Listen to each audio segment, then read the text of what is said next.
les résultats de la 5e enquête démographique et de santé réalisée au Bénin, parmi les jeunes de 15 à 25 ans, 12% des jeunes filles disent avoir eu leur premier rapport sexuel avant l'âge de 15 ans, contre 8% chez les garçons. Au sein de cette même couche, 62% des filles ont leur premier rapport sexuel avant l'âge de 18 ans, contre 39% chez les garçons. Des faits qui ne sont pas sans conséquences sur l'avenir de ces enfants. Dialogue parents-enfants sur la santé sexuelle et reproductive. C'est cette thématique qui nous rassemble aujourd'hui sur ce plateau avec nos invités qui sont tous des leaders religieux. Nos invités sont Sa Majesté Dada Dagbohunonhuna II, Vénérable suprême évangéliste Azorgan Célestin, chargé de communication de la plateforme des structures religieuses engagées pour la promotion de la santé au Bénin, et Imam Izi Sherif Inoussa de Kokokodji, qui est chargé des affaires financières et comptables de la PNSR-PSB. Bienvenue, chers invités. Bonjour. Merci d'avoir accepté notre invitation. Merci. Alors, je m'en vais vous poser la première question. Quand on dit souvent de la discussion jaillit la lumière, dites-nous, c'est quoi le dialogue parent-enfant selon vous en tant que leader religieux dans la société? Oui, merci beaucoup, mademoiselle. Le dialogue parent-enfant est très important de nos jours. Parce qu'il ne suffit pas de payer la scolarité de l'enfant ou bien ses frais d'apprentissage, lui prendre des répétiteurs, lui donner à manger, subvenir à ses besoins pour que tout se passe bien. La notion du dialogue est très importante. Il faut que les parents qui dépensent de l'argent puissent discuter avec leurs enfants, même discuter avec leurs enfants sur tous les problèmes. De nos jours, nos enfants doivent être nos frères, nos sœurs, qui sont capables de nous confier des confidences. On serait obligé de les guider, de les canaliser dans ce dialogue parent-enfant. Vous avez un enfant qui est une fille, elle doit être capable, si vous tamisez bien l'atmosphère entre vous deux, elle doit être capable de venir à la maison et vous dire « Ah, en venant de l'école aujourd'hui, il y a un camarade qui m'a tapé les fesses. » Donc, tout ça doit pouvoir se dire. Il y a un professeur qui m'a dit ceci. Ça doit pouvoir se dire. Et le parent ne va pas rejeter tout ça et lui dire « Je ne t'ai pas envoyé à l'école pour aller parler avec des professeurs ou faire ce que vous voulez. Oui. J'étais envoyé à l'école pour étudier. Non.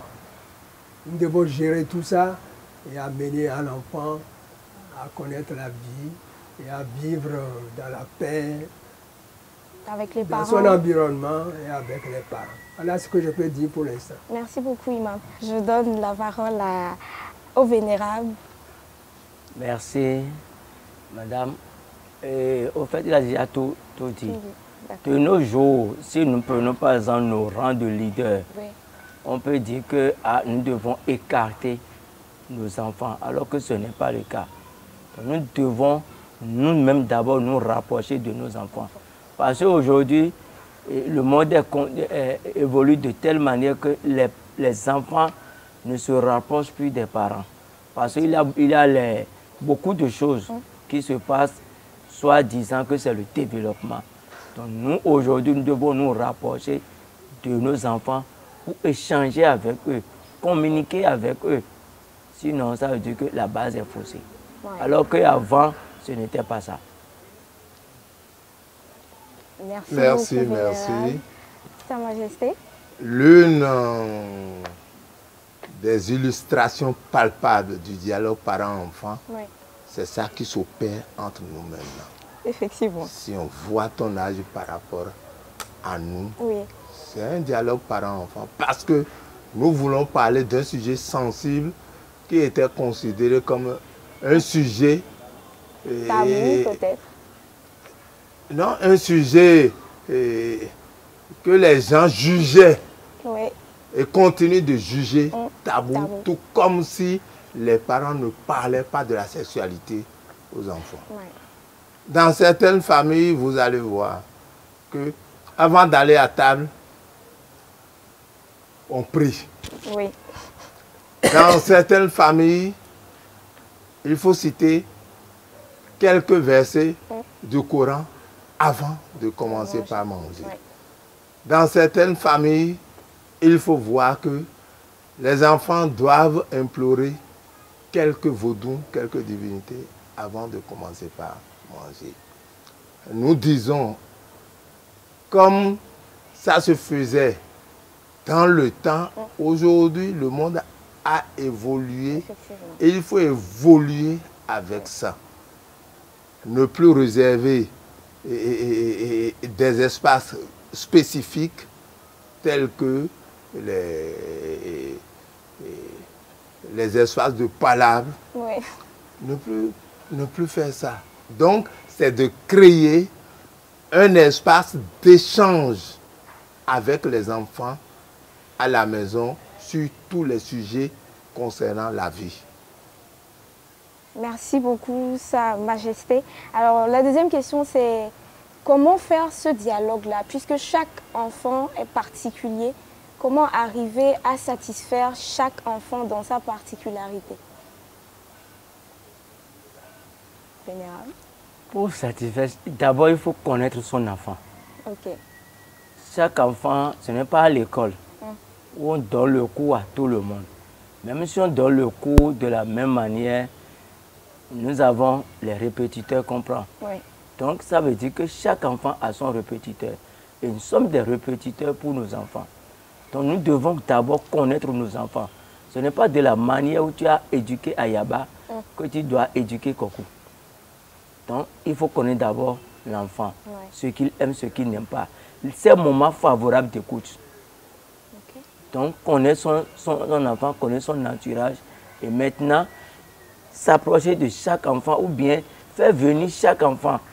Nous avons des manières. Prenons par exemple le cas de nos mamans. Quand ils vont au marché, au retour, elles reviennent toujours avec des cadeaux. Et elles savent que tel enfant, telle fille, tel garçon aime telle chose. Oui. Donc, on ne nous amène pas ce qu'on veut. Ah, ça, là, c'est pas ça. Donc, et quand on court, c'est de la même manière connaître son enfant. C'est un moment favorable et c'est un moment défavorable. Et surtout en matière de questions de sexualité, c'est un peu spécifique. Il ne faut pas aller comme, de la même manière. Imam, vous avez quelque chose à ajouter à ce que le vénérable vient de dire? Je crois, comme il a dit, chaque enfant a sa spécificité. Tout à fait.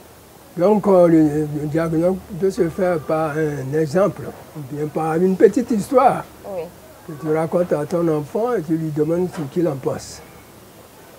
On peut aussi dialoguer avec un enfant, je peux dire un peu un cas que j'ai vécu, une fille, moi je suis musulman. Voilà la fille qui est toujours avec les chrétiens et autres. Bon. Donc, le chrétien, il est au bon soin, l'anniversaire, il donne tout ce qu'il faut. Ben, je ne vais pas quand même lui dire, ben, ah non, non, je ne veux pas ça. Hein. Si tu vas me chercher ceci à la maison, ah, ça va changer. Et bon, je lui ai ouvert la partie où le Coran parle. Oui. Bon, voilà ce que dit le Coran, verset tant. Bon. Tu lis, bon, tu me dis ce que tu en penses. Plus tard, bon, un dialogue peut commencer par là. Ou bien s'il a une grande sœur qui a averti dans ce domaine, on le met aussi, on la met en complicité. Oui. Donc, bon, puis les débats se font. Ça peut être même à partir d'une émission à la télévision, que peut-être tout le monde juge mauvais. Moi, il n'y a pas d'émission mauvaise pour moi. Elle regarde, mais je discute, moi-même je vais regarder. Il faut tirer des leçons après. Tirer des leçons. Merci beaucoup, Imam. Sa Majesté, Imam a ouvert la porte sur la prochaine question que je voulais vous poser. C'était de nous donner peut-être, de partager avec nous des exemples de dialogue parents-enfants ou leader-enfants dans la société que vous avez peut-être eu à faire ou que vos fidèles ont eu à vous conter Du coup, l'imam vient de nous parler un peu de sa fille et aussi de quelques exemples. Vous pouvez nous donner peut-être votre vécu par rapport à ça? Je crois que c'est tout à fait normal, mais je voudrais revenir un peu en arrière, si vous le permettez. Si, si. Parce que quand on parle de dialogue enfant-parent, ce n'est pas une notion nouvelle. Je dis, dans la famille, même à la conception de la grossesse, l'enfant qui arrive, on sait déjà. Aujourd'hui, on dit qu'il faut faire l'échographie, tout ça là. Mais avant, nos parents savaient, cet enfant qui arrive là, ça c'est un garçon, ça c'est une fille. Cet enfant-là, son étoile est telle que ça doit briller d'une certaine manière. En un mot, cet enfant, c'est peut-être la réincarnation, il sera la réincarnation de Terre. Donc, du coup, l'enfant qui naît, on sait comment on doit pouvoir l'aborder, on doit pouvoir échanger avec le quel que soit le genre. D'accord. Parce que il y a des enfants filles qui sont nommés comme chefs de famille, ayant une responsabilité dans la famille, tout comme il y a aussi des hommes.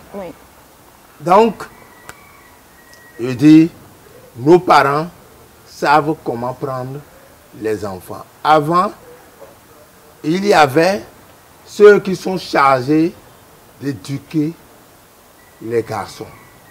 Il y a ceux qui sont chargés d'éduquer les filles. Ah oui. Mais aujourd'hui, où le monde évolue à une vitesse exponentielle, où la population s'agrandit au jour le jour, et si nous prenons le Bénin, où par an, on a peut-être un minimum de 300 000 âmes qui viennent. Donc, partant de là, nous devons orienter notre système d'éducation, notre système d'approche, notre système d'écoute des enfants. Et c'est en cela que je voudrais vous dire ceci.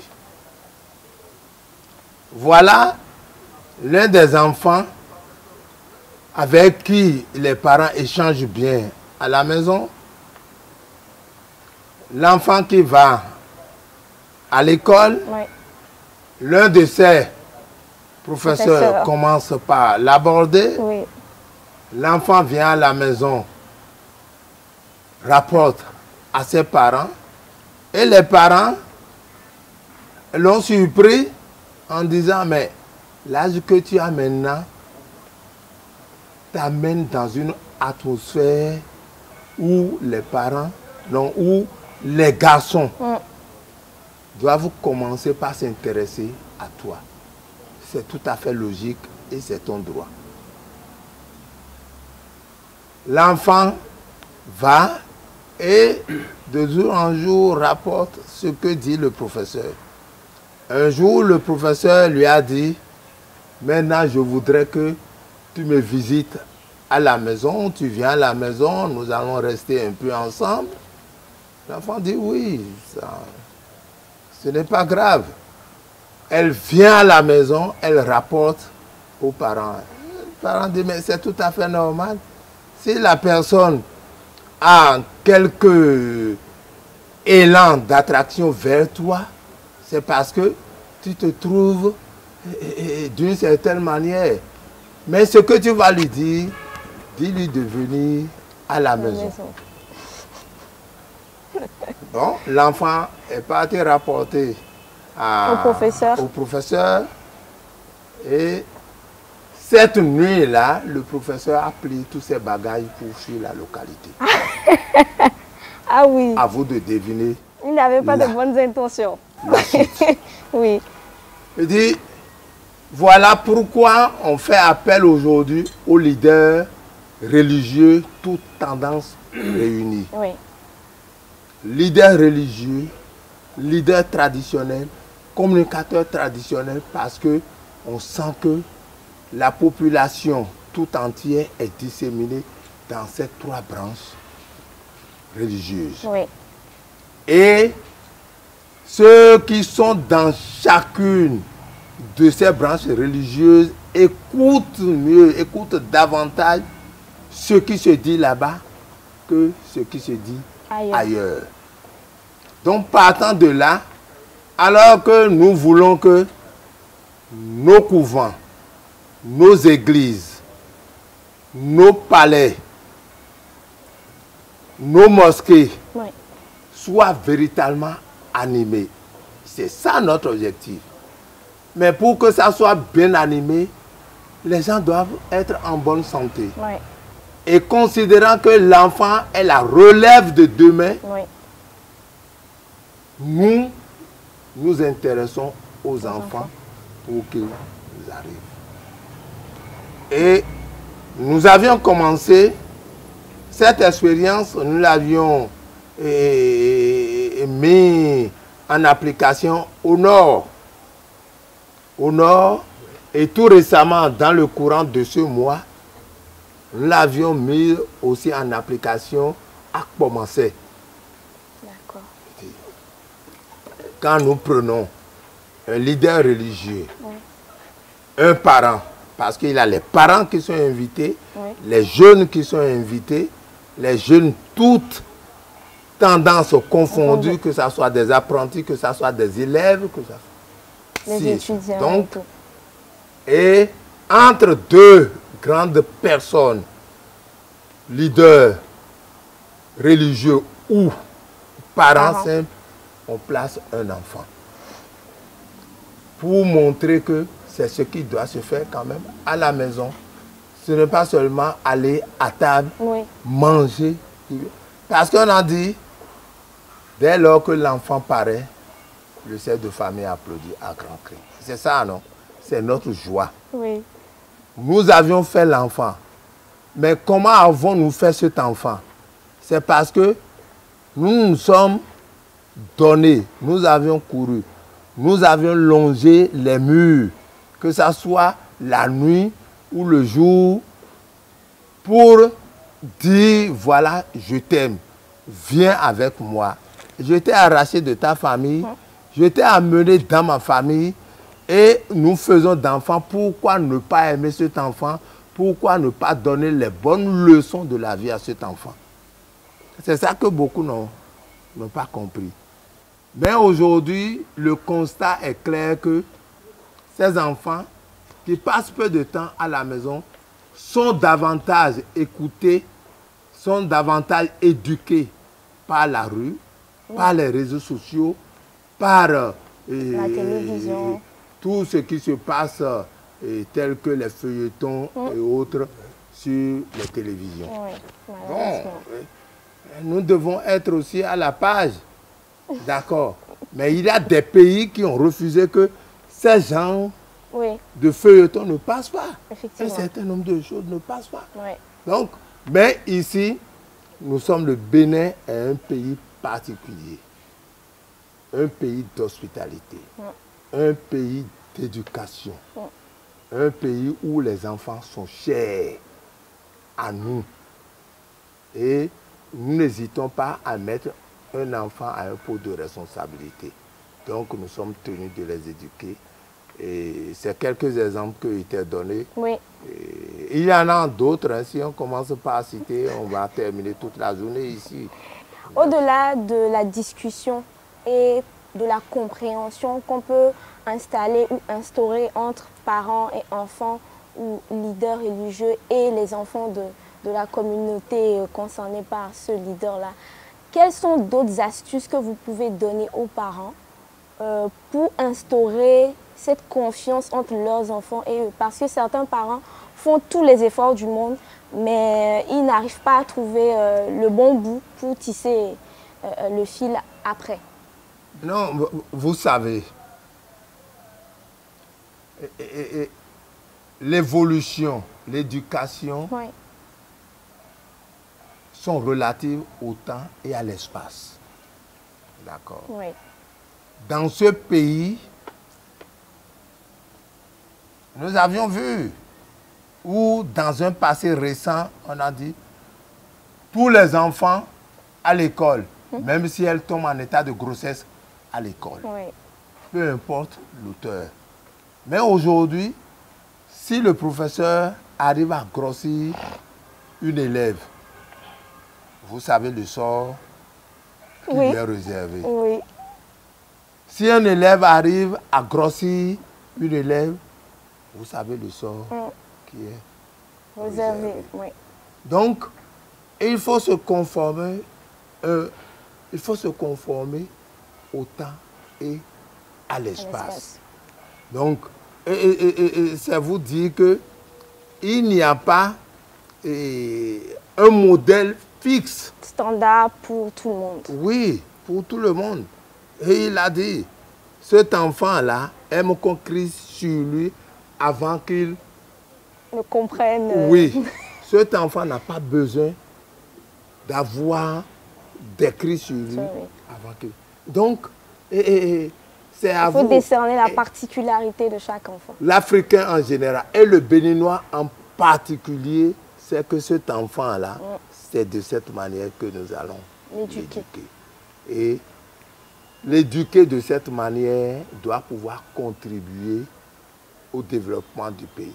Parce que nous sommes conscients, l'argent que nous devons mettre à profit pour nourrir les enfants à la maison, pour peut-être construire, loger les enfants, est-ce que nous devons mettre ça dans l'achat des médicaments et autres?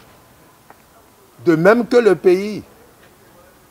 Est-ce que le pays va mettre l'argent dans l'achat des médicaments et autres? Il vaut mieux que nous nous occupions de la bonne santé des enfants, de la population en général, pour que cet argent-là puisse aller aux nourritures à la maison, aux autres bienfaits de la maison, aux actes sociaux pour le pays et autres. Oui. Merci beaucoup. Alors, cher imam, il arrive des fois que les enfants surprennent leurs parents en plein acte sexuel. C'est malheureux, mais comment les parents en question peuvent-ils expliquer à cet enfant ce qu'il vient de voir pour qu'il ne soit pas choqué ou traumatisé à la limite par cette image-là qu'il gardera peut-être un peu plus longtemps que ses parents n'auraient souhaité? Question audacieuse, mademoiselle. Comme la question qu'une petite fille a posée à une maman, qu'est-ce que c'est que le viol? Tu vois? Elle pose la question, je lui réponds correctement. Et c'est par cet acte-là qu'on arrive à avoir des jeunes frères pour vous, etc. Mais tu n'es pas encore à l'âge de faire ça. Voilà. Il y a du plaisir dedans, mais il y a un temps pour tout. Pour l'instant, il faut t'occuper de ton boulot. Tu peux t'informer sur tout. Parce que dans la vie, ton premier mari, c'est d'abord ton travail. Comme me disaient mes parents quand j'étais très loin au CG d'Adjoum, en allant, on dit, bon, tu vois comment je suis, je n'ai pas grand-chose, hein, pour t'occuper de ton travail. Et si tes collègues, tes camarades font des histoires avec les professeurs, il ne faut pas t'en mêler. Hein, bon, donc voilà des conseils qu'on nous donnait, au point où la sexualité, ils ne m'ont pas interdit la sexualité, mais tellement ils m'ont parlé, ils m'ont guidé, ils m'ont télévisé, au point où... Même jusqu'à présent, je n'ai pas le courage d'amener une femme dans la maison où j'ai grandi. Je reviens des vacances, il y a des camarades qui ont fait quelques bavures dans le village. On dit, attention, hein, tes camarades là, on fait attention. Hein. Il y a eu ceci, il y a eu cela. Bon, c'est tout, il n'y a pas eu d'interdiction, mais on m'informe. Ils ont été écoués par le conseil de village dans le temps. Bon, donc ça me permet de me guider aussi. Mais dans tout ça, il y a l'éducation religieuse qui guide. Les derrière. Je dis toujours, les parents, après un dialogue, ceci, cela, ça ne suffit pas. Hein. De penser l'argent, tout ça ne suffit pas. Un parent doit prier pour son enfant le matin. 5 heures du matin, 4 heures du matin, il se lève, il prie son enfant, pour son enfant. Même si l'enfant est dans la bonne voie, il faut prier pour que ça se perpétue. Et les enfants qui se perdent là, qui sont dans les ghettos, tout ça, il faut aussi prier pour eux. Que Dieu les ramène sur la bonne voie au lieu de les maudire. Donc ça c'est important. Nous avons fait une expérience, zéro grossesse dans les écoles. Bon, ils ont tout fait, on donne des condoms, on conseille, on fait tout, il y a toujours grossesse. Le ministère de la Famille, exaspéré, a appelé les leaders religieux. On est parti, alors ils ont amené la dimension prière, il faut prier pour nous, pour les enfants. Bon, donc on a prié dans tous les départements, les 12 départements du pays, pour que la grossesse, au moins, même si ce n'est pas zéro, que ça soit epsilon. Le taux, oui. Donc voilà ce que il y a cette dimension-là que j'ajoute à tout ce que nous faisons, tout ce que nous voulons faire pour guider l'enfant. Parce que même l'enfant de l'imam peut devenir un bandit, un délinquant, bon, etc. Bon. Donc il faut toujours prier qu'ils reviennent. Voilà ce que je pourrais dire. Merci, imam. Vénérable suprême, est-ce que attendre que l'enfant ne vienne vers vous, ne vous pose la question explicitement, n'est pas peut-être une fuite de responsabilité par rapport aux parents? Si l'enfant n'est pas en confiance, en totale confiance pour venir demander et il préfère faire comme s'il n'avait pas vu, mais ça reste dans sa tête, est-ce que le parent ne va pas plutôt vers l'enfant dans ce cas? Exactement, c'est ça que j'ai dit. J'ai dit dans l'ancien temps, c'est souvent l'enfant qui vient. Mais aujourd'hui, quand tu ne te rapproches pas de ton enfant et que tu dis, ah, il est âgé, il n'a qu'à faire ce qu'il veut, tu n'auras pas l'enfant que tu veux. Il a des enfants, automatiquement, ils se collent aux parents. Et là, il n'y a pas de problème. Mais si ton enfant ne te colle pas parce que tu es trop criard ou bien tu es trop réservé, il a des parents, quand il rentre là, il est là, il rentre dans sa chambre. Et la chambre de papa est à part, de maman est à part. Et chacun, on veut faire yovo. Alors qu'on n'est pas yovo. Ce n'est pas tout ce... Comme à l'école, on l'a dit, nous sommes de yovoto, mais biwayon. Nous aussi, on a nos manières d'éduquer. Nous, c'est d'une manière qu'on nous a éduqués. Et par exemple, Sa Majesté vient de dire que tes parents-enfants, c'est comme si ça n'existait pas et que c'est maintenant on veut l'instaurer. Non. Avant, il avait dit, quand tu es garçon à un certain âge, on te colle à un grand frère ou on te colle à quelqu'un. Même comment faire la toilette intime, ça prenait. On dit à tel âge, c'est de telle manière qu'il faut faire. À tel âge, c'est comme ça, ça se fait. C'est ça. Même la première éjaculation, tu es prévenu, tu sais que ça va arriver. C'est ça. Donc c'est des questions de genre. Et ce n'est pas aujourd'hui. Mais avant, on n'était pas nombreux. Si bien qu'il a beaucoup plus de facilité. Mais aujourd'hui, le Bénin, si je prends l'âge de Dada, peut-être en son temps, le Bénin comptait peut-être 2 millions ou 3 millions d'habitants. Mais aujourd'hui, nous sommes à plus de 12 millions d'habitants. Donc on doit changer les choses. Donc c'est les parents qui doivent se rapprocher, si possible, des enfants. Si c'est possible. Mais si ce n'est pas possible que l'enfant venait déjà, il faut l'éclairer sur les points. Éclairer sur des sujets donnés. Et aujourd'hui, comme on l'avait dit, il n'y a pas de sujet tabou. Et même si tu casses ça, c'est quand toi tu es en train de dormir, même codé, on met ta main et ton doigt et ton portable est déverrouillé. Et ils vont sur les trucs, on tape ceci. Il va tout voir, il va voir comment on fait l'acte sexuel. Tout. Et la télé, il a des chaînes spécifiques pour ça. Donc il ne te dit qu'ils ne savent pas. C'est peut-être à 3 ans, 4 ans, 5 ans. Mais à part ça, on ne peut plus rien cacher. Il faut leur expliquer. Comme vient de dire l'imam, ah ça là, c'est bon. Mais tu attends tel âge pour commencer, pour le faire, pour comprendre, pour mieux comprendre. Et c'est ça. Et l'éducation, ce n'est pas que, dialogue parent-enfant, ce n'est pas que parler. En autant, quand on te loge même, on sait que oui. C'est une communication non verbale. On te regarde d'une manière donnée, on te dit venez. Quand on te regarde d'une manière donnée, il faut partir, il faut nous coller la paix.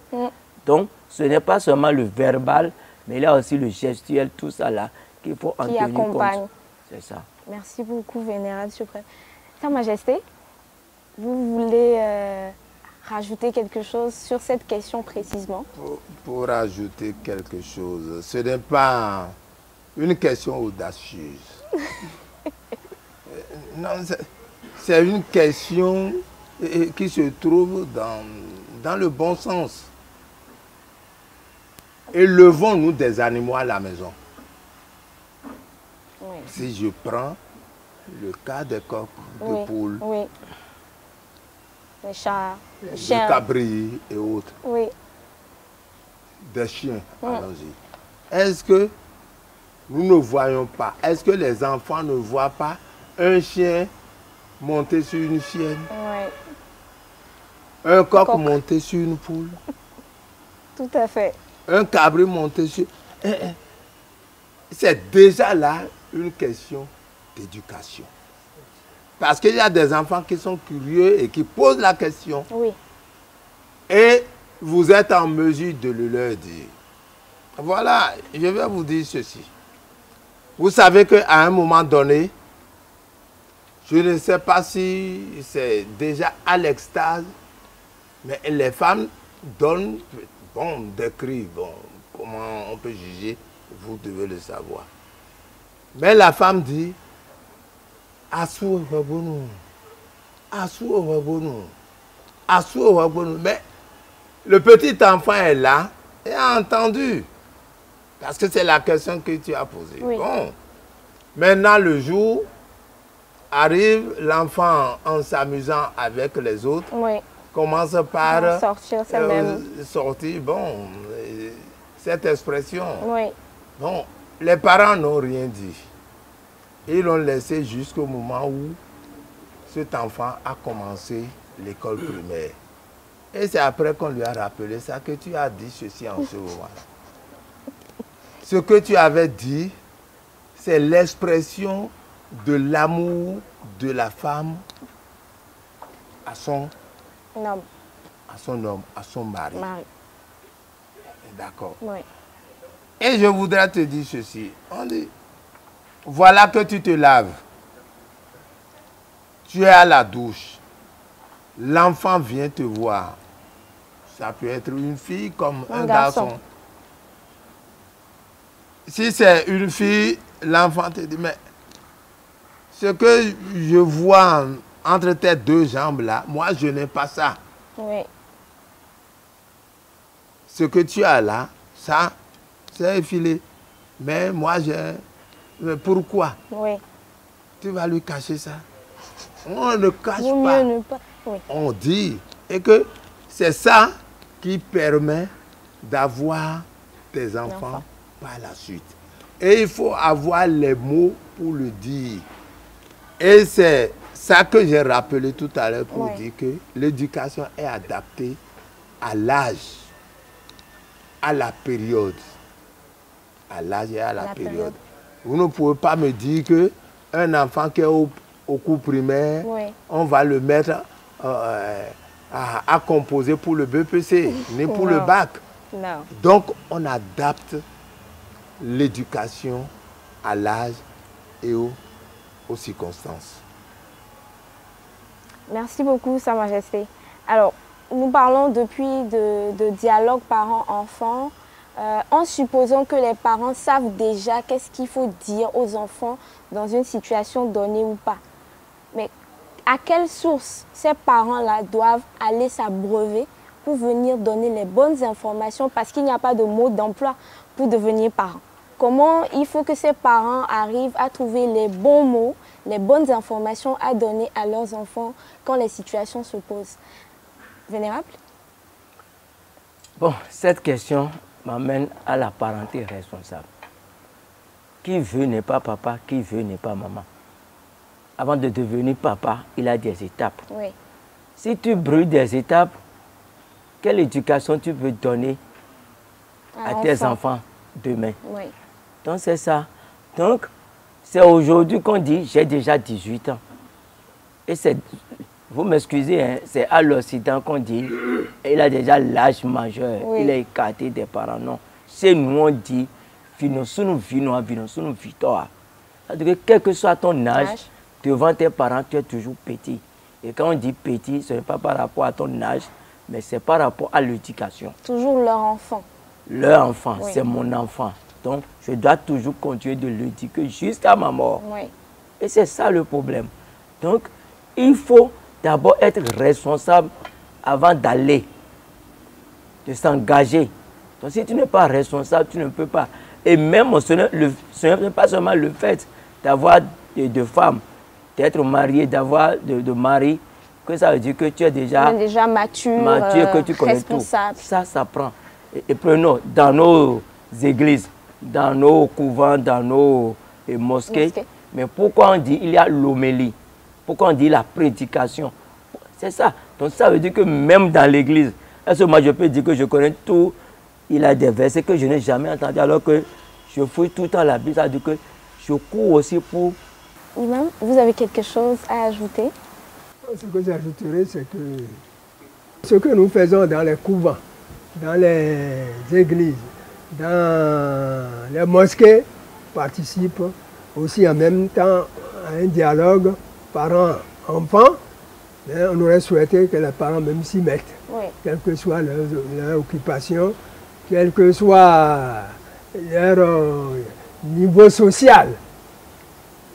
Parce que tout ce que nous disons, c'est bien beau, mais si tu es jeune femme, maintenant tu es engagée, tu es cadre dans l'administration, tu n'as même pas le temps de voir tes enfants, tu es en mission. Oui. Tu es en mission, tu reviens, tu pars encore, tu reviens, tu pars encore. Comment veux-tu pratiquer ce dialogue-là correctement? Oui. Et si bien qu'on voit des enfants de cadres, il y a tout l'argent, il y a tout ce qu'il faut. La voiture l'amène, oui. Bon, ils ne se gênent même pas. C'est pour ça que moi j'ai ajouté cette dimension de prière. Il faut qu'ils prient pour que Dieu guide ces enfants-là, pour qu'ils deviennent des enfants viables pour la famille, pour le quartier et pour la nation. Alors, on a toujours eu l'impression que les religions ont toujours été pudiques par rapport aux questions de sexualité. Les religions ont toujours été pudiques. Un peu comme si on ne devait pas vraiment en discuter dans les milieux religieux, avec parler de sexualité, de reproduction avec les enfants. Aujourd'hui, comment vous sensibilisez, puisque les temps ont changé et qu'on s'adapte à l'époque et donc aux réalités, comme le disait Sa Majesté, comment vous sensibilisez vos fidèles? Oui, merci. Mademoiselle, donc je voudrais vous dire que nous sommes des acteurs de la planification familiale. Et ça n'a pas été facile dans certaines religions comme la mienne d'y arriver. Oui. On est parti de notre prophète Mohammed sallallahu alayhi wa sallam qui conseillait le coït interrompu en son temps aux femmes mariées. Et c'est par là, on appelle ça en arabe azl, c'est par là que nous avons pu convaincre les imams, nos pères, est-ce qu'il y a quelque chose qui interdit d'aborder l'organisation et l'espacement des naissances dans le Coran? Il y a un verset qui l'interdit, personne n'a trouvé. Et quand on a donné l'exemple du prophète, bon, tout le monde est convaincu, bon, parce que le condom est la méthode moderne du coït interrompu, des méthodes barrières, des méthodes réversibles. Donc, nous les religieux, nous adoptons des méthodes réversibles, des méthodes barrières, par les ligatures des trompes là, sauf en cas de nécessité absolue, ordonnée par un docteur, etc. Bon, donc, on en parle. Mais dans le cadre du mariage surtout, qu'on fasse les référencements, qu'on donne les méthodes. Mais pour les jeunes filles, qu'est-ce que nous faisons? La planification familiale se passe pour les religieux dans le cadre du mariage. Bon. Les filles, on les informe surtout. Dans le cas de ma religion, pas les filles seulement, hein, les hommes aussi, et les garçons aussi. ne doit pas aller au sexe avant le mariage. Donc l'abstinence avant le mariage. L'abstinence. Il faut jeûner. Dès que tu as une fougue sexuelle trop poussée, tu jeûnes. Parce que le jeûne te permet de te calmer, de te canaliser. Bon, et je disais, dans un cas particulier où la fille a toujours une fougue sexuelle, elle ne peut pas se passer des hommes, etc. Bon, si elle a 18 ans, il faut qu'elle se marie. Et puis maintenant, elle adopte une méthode. Bon, si elle n'a pas encore 18 ans, elle n'a personne à présenter, bon, on peut lui faire adopter une méthode dans ce cas seulement. Sinon, c'est après 18 ans, dans le cadre du mariage, qu'elle peut adopter une méthode. Et ça se passe dans les pays comme le Niger. On a des filles en terminale. Ils sont déjà des mariés à la maison. En ce moment, pour continuer leurs études, ils adoptent les méthodes de planification familiale. Je reviens sur ce que Notre Majesté a dit sur la virginité. De nos jours, ça devient compliqué tout ça. Oui. Puisque la virginité se fabrique maintenant. Il y a des docteurs spécialisés dedans. Oui. Il y a des plantes ou des minéraux qui permettent aussi de bien régler tout ça. Donc, il y a un contournement des valeurs qui nous permettent avant d'être des jeunes filles bien, issues d'une bonne famille et autres. Donc voilà, quoique dans l'ancien temps aussi, ils trichaient un peu avec le pigeon.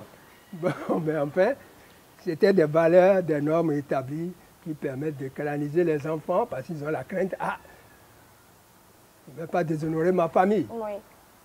Maintenant, on n'a plus cette notion d'honneur de la famille. On fait ce qu'on veut, on suit les jeunes, on fait tout ce qu'on veut, n'importe comment.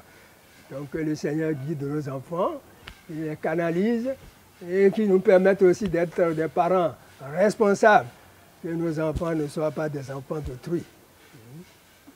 Merci. La plateforme que nous avons, ce n'est pas la plateforme des leaders religieux. Okay. Ce n'est pas des individus, mais c'est la plateforme nationale des structures.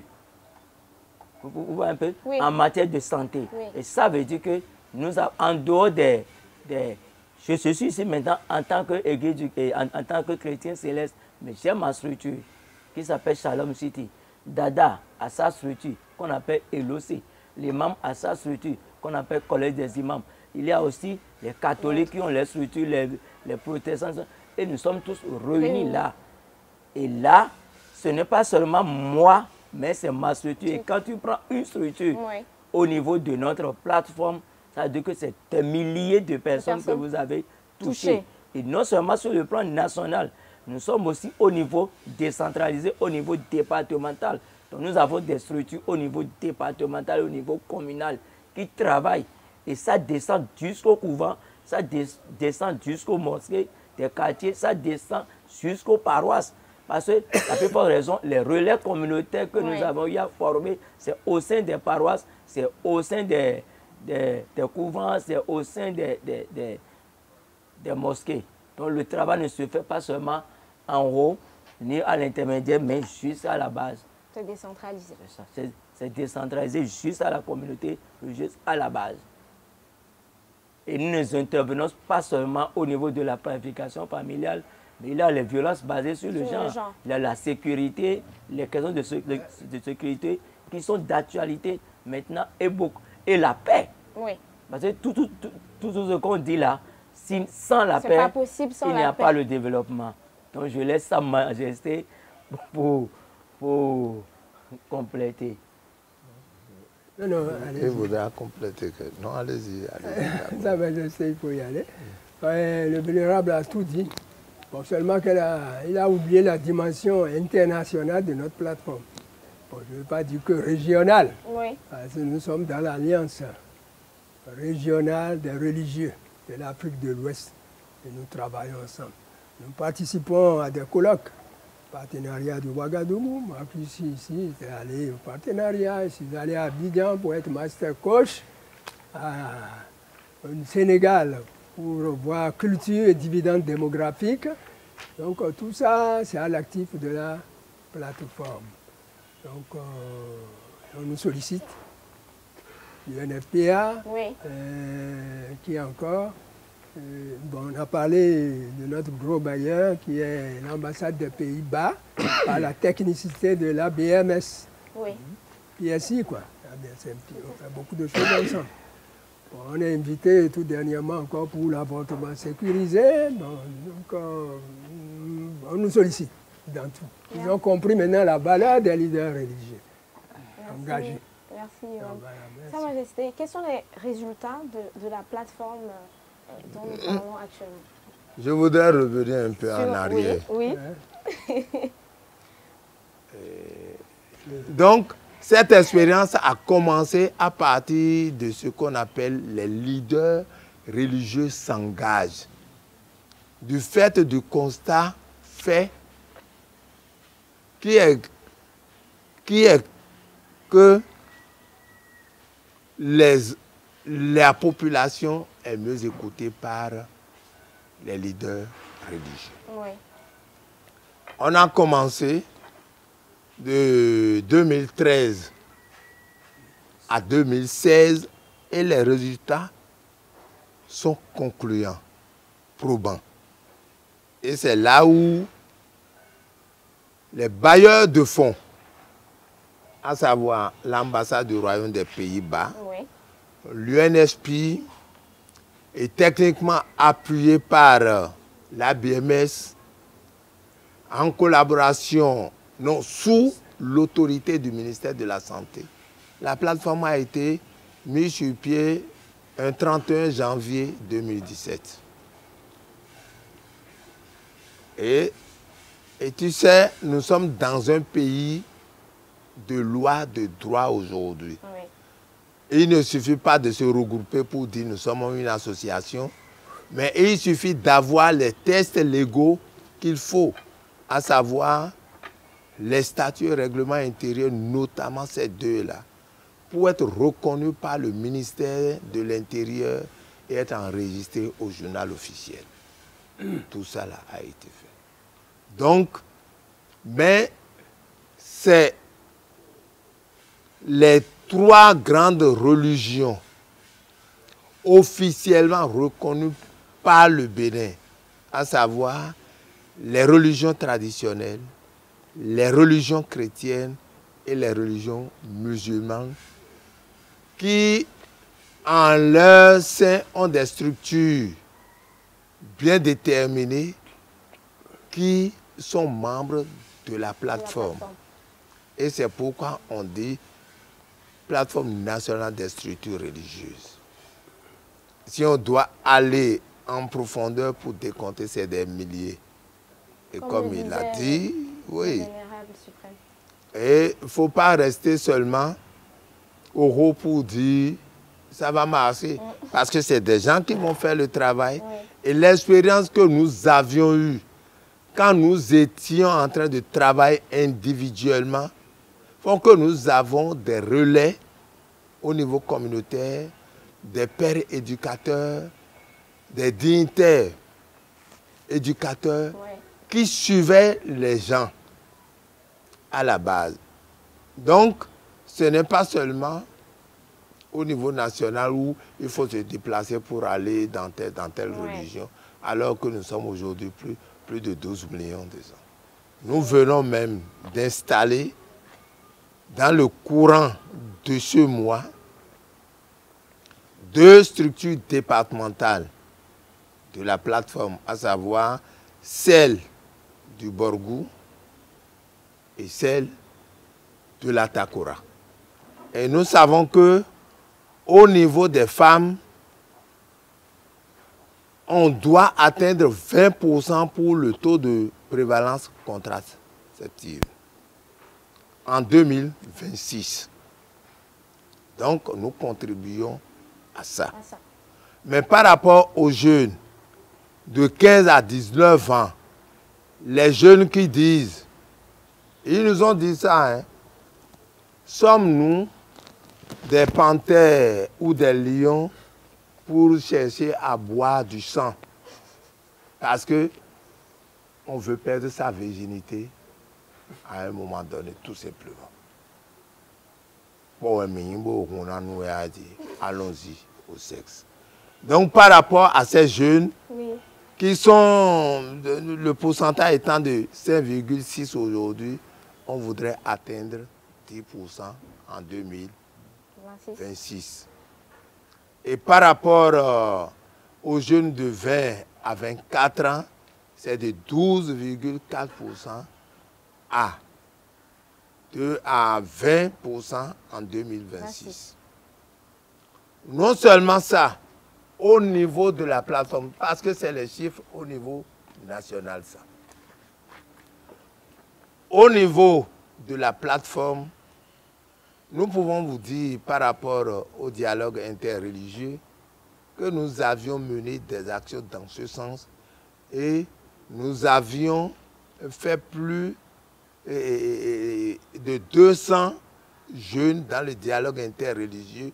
Si nous ajoutons le chiffre récent de commençaient, on peut dire qu'on est déjà à plus de 300, à près de 400. Dans ce système de dialogue interreligieux. Nous pouvons vous dire que nous œuvrons pour l'autonomisation des femmes et de la jeunesse. Et par rapport à ça, nous avions développé au sein de la plateforme ce que nous appelons le creuset des femmes des structures religieuses de la plateforme, où elles vont chaque année en des journées de réflexion pour réfléchir sur leur avenir, sur le devenir, afin de pouvoir contribuer au développement du pays.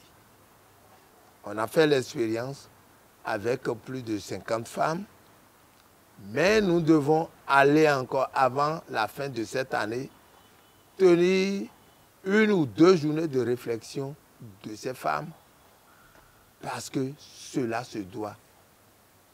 Ce sont les femmes qui font la maison, donc qui font la nation.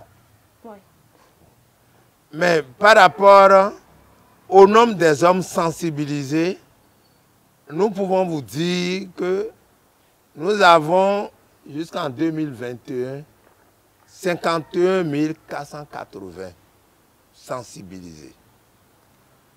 Par rapport au nombre de femmes, sensibilisées, c'est les femmes sensibilisées qui font 51 480 et les hommes font 46 243. Je dis bien les femmes, ça fait 51 480 sensibilisés jusqu'en 2021 et les hommes, ça fait 46 243. Nous n'avons pas encore fait le point total de 2022. Bon, il y a des émissions radio que nous faisons, telles que celles que nous faisons actuellement. Et je dis, les chiffres sont éloquents, ce qui nous pousse à aller plus en profondeur, parce que nous-mêmes, nous nous sentons heureux que nous contribuions quelque part au développement de ce pays. C'est vous dire que il a les formations des relais, il a dit, parce qu'avant d'envoyer quelqu'un faire une activité, il faudrait qu'il soit formé, qu'il sache ce qu'il doit dire, parce que ce n'est plus seulement la méthode ancienne, il y a la méthode moderne qui s'ajoute à ça, et ils doivent savoir les réalités actuelles. Donc, je voudrais vous donner seulement ces chiffres, parce que cette année-ci, nous avions commencé par sensibiliser, par des actions de lobbying. Et des actions de plaidoyer au niveau des autorités. Nous avons axé nos actions cette année-ci au niveau des départements, des collines et de la Takora pour pouvoir contribuer, donner un coup de main à toutes les organisations qui travaillent pour la santé de la population dans ces zones. Donc, c'est important ce que nous faisons. Et nous sommes invités presque à toutes les séances qui se forment par rapport à l'avortement sécurisé. Oui. Il y a des gens qui crient pour ça, alors qu'ils ne voient que le résultat qui est là. Mais est-ce que ce n'est pas pour sauver des vies? Soit la vie de la femme, soit la vie de l'enfant et de la femme. Et les gens ne voient pas ça. Alors que nous faisons ces avortements dans le passé. Oui. Peu importe le degré de qualification qu'on donne, sécurisé ou non. Mais aujourd'hui, on sait que la science n'est jamais exacte. Oui. Mais c'est important qu'il faut sauver des vies. Merci beaucoup, Sa Majesté. Je vais vous demander vos mots de fin pour clôturer cette émission spéciale. Bon, merci beaucoup pour cette émission spéciale. Et tout ce que nous faisons, c'est pour capter les dividendes démographiques. Oui. Que toutes nos actions collaborent vers là, pour le bien-être des populations et le bien-être de l'humanité. Oui. Voilà. Merci beaucoup. Merci beaucoup pour cette émission spéciale. Mon vénérable? Oui, moi je veux dire, et je remercie beaucoup nos partenaires, surtout UNFPA qui a fait que nous sommes ici actuellement sur ce plateau. Oui. Merci à toute son équipe. Et en dehors de ça, avant d'aller à mes mots de fin, oui, je voudrais dire à tous ceux qui nous écoutent, à tous ceux qui nous regardent, que le bureau, le siège de la plateforme est situé à Boumekaravi, Zoka, non à côté du nouveau marché de Zoka. Nous sommes à côté, ils viennent là, ils vont nous appeler. Et pour nous contacter, oui, c'est le 00 229 pour ceux qui sont à l'étranger, et suivi de 51 01 29 05. Et ils seront satisfaits de travailler avec nous, de poser beaucoup plus d'autres questions s'ils ne sont pas satisfaits. Maintenant, mes mots de fin spécialement, c'est de dire aux enfants, leurs parents que nous sommes, les leaders que nous sommes, oui, ne sont pas des lions, ne sont pas des panthères. Et aux parents de cesser d'être gendarmes et avec leurs enfants. Et à l'État, vraiment de continuer à faire ce qu'il a de faire, mais aussi d'introduire les cours de civisme qu'on faisait au primaire. Et aussi de ne pas seulement copier tels qu'ils ont commencé, oui, tels qu'ils ont compris que les leaders religieux, que nous sommes de taille, vraiment il y a des choses de chez nous qu'on peut aussi vendre à l'Occident. Et maintenant au PTF, vraiment de continuer par nous faciliter la tâche comme ils sont en train de le faire, pas seulement les pays des ambassades des Pays-Bas à travers ABMS, pas seulement UNFPA, mais pas seulement les médecins du monde, tous les partenaires, tous les PTF, nous sommes à bras ouverts pour les accueillir, pour aller de l'avant. Merci beaucoup, mon vénérable suprême. Sa Majesté. C'est des mots de remerciement, oui, à nos partenaires techniques et financiers. Parce que même si nous avons la volonté de contribuer au développement de ce pays, si nous n'avons pas les coups de main oui, qu'il faut, nos objectifs ne seront pas atteints. Mais aujourd'hui, nous pouvons donc nous frotter les mains pour dire que les objectifs que nous nous sommes fixés, on est en mesure de les dépasser. Pour vous dire qu'en 2021, pour 11 mois d'activité, de 2018 à 2021, nous avons atteint lors des prêches près de 198 000 fidèles dont plus de 105 000 femmes. 105 000 femmes. C'est vous dire que, en dehors de tout ce que nous disons, oui, il y a les prières qui doivent accompagner. Merci à l'État qui a accepté se mettre en relation avec ces ambassades, ces pays, oui, qui ont envoyé des ambassadeurs chez nous, des ambassades chez nous, qui sont aptes à injecter de l'argent dans la santé de la population. Merci à vous aussi. Merci à beaucoup, vous qui nous aidez à montrer à la population ce que nous sommes en train de faire. Oui. Merci à vous. Merci, Sa Majesté. Parler de sexualité avec leurs enfants n'est pas chose facile pour les parents. Pourtant, la sexualité fait partie des 1001 questions des enfants, qu'ils soient filles ou garçons.